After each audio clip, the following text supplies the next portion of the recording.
Hey gang, and welcome back. These videos are brought to you by Card Conduit, the best place to sell your unused collection fast and easily. 401 Games, Canada's top shop for all your hobby and TCG needs.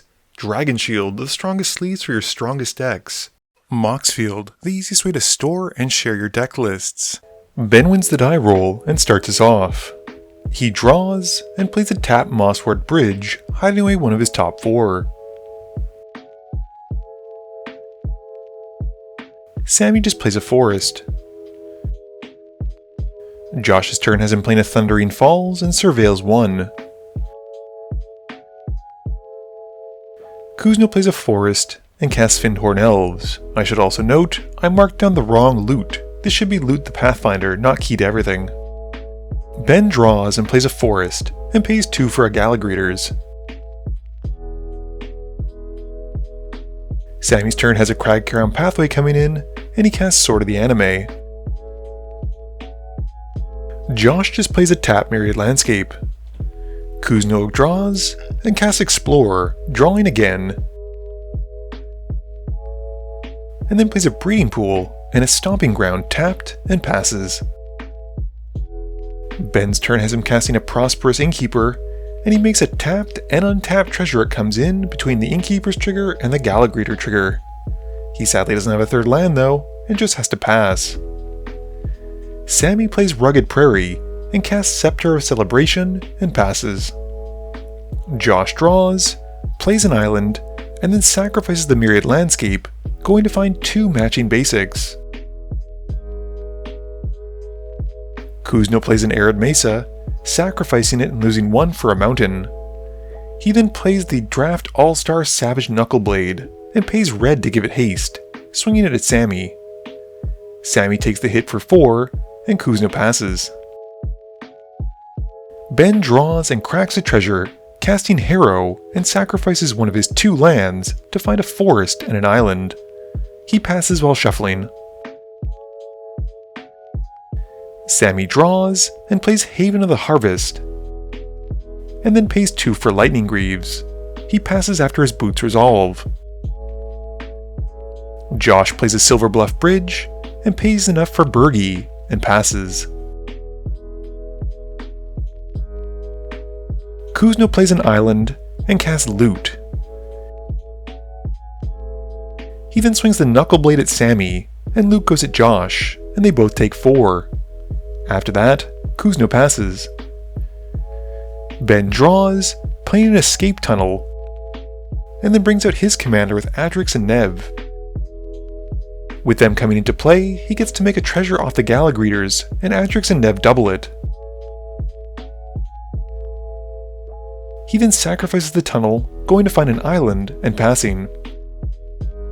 Sammy draws, and plays a Sunpetal Grove, and then has enough mana to cast Cloud. As Cloud comes in, he equips the Sword of the Anime to him, and then moves the Lightning Greaves over onto him. Going to combat, Sammy swings Cloud at Kuzno, finding a mountain from the on attack trigger, and draws a card from Cloud's trigger. Kuzno then takes the hit for 5, and Sammy passes. Josh plays Sokenzan, and then casts Vivi. This has him making a red off of Burgi, which he then uses to help cast Jeska's Will. This in turn has Vivi pinging the table, and getting a +1/+1 counter. And Josh holds priority, casting Reverberate, targeting the Jeska's Will.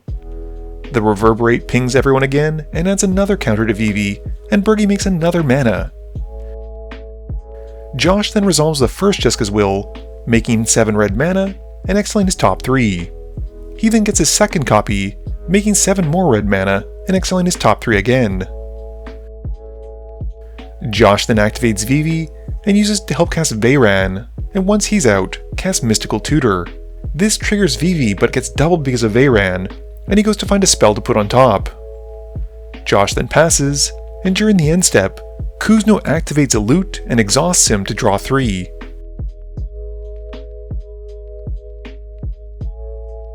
Kuzno draws, plays a forest, and casts a Tally Primal Conqueror, aka Chunky.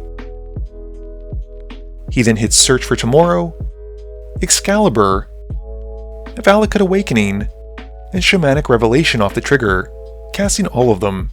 This has him finding a land to field, and he casts Excalibur. He then gains 8 and draws 4 cards off Shamanic Revelation. And then he resolves the Awakening, bottoming 6 cards to draw a fresh 7. Kuzno then moves to his discard and passes. Ben draws and plays Temple of the False God, and then casts Doppelgang, targeting a Tally and Prosperous Innkeeper.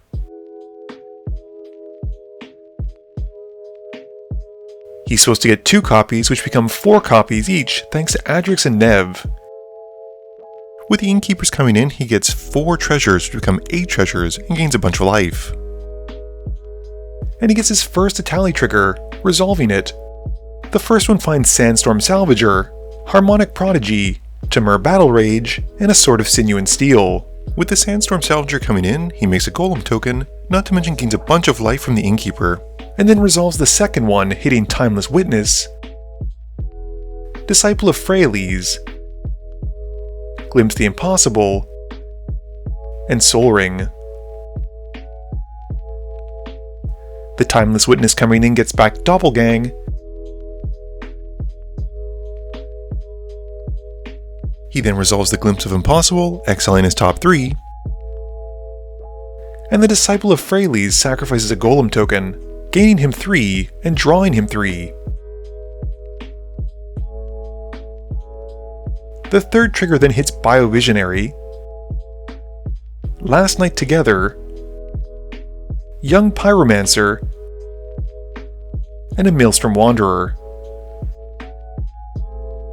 With Ben casting the Maelstrom Wanderer, he cascades into a Nature's Lore, going to find a land,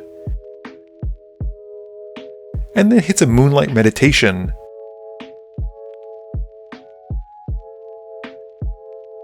Having the meditation go into the Biovisionary. Ben then resolves the final Atali trigger, hitting For the Common Good, Valakut Awakening again, Solve the Equation, and Whisper Silk Cloak. He decides not to cast any of them since he can win with what he has in hand. Ben then casts a C-Double, targeting the Biovisionary to make 2 copies of it. Once that's done, he follows up with Second Harvest, making so many more copies of the Biovisionary. He then moves to his end step, not even having to attack, and wins off the Biovisionary trigger. Game review time. So this game was just about 52 minutes long, and I would say probably a good third of it was Atali triggers. There were 5 Atali resolutions in this game. Admittedly, there were only 2 on the field because of legendary rules, but surprise surprise, this was the strongest card in the game. Apparently when you get to cast 16 free spells, things are usually going to go in your favor. And even without the Maelstrom Wanderer giving Ben's stuff all haste, it was really fun to see a Biovisionary win. It's been on my bucket list for a long time, and I've really wanted it to happen, so thanks Ben for making that. Other than that, I think that early hate for loot is probably justified since A, he's an awful character, and B, Kuzno has built it around Food Chain, so, you know, take what you want from that.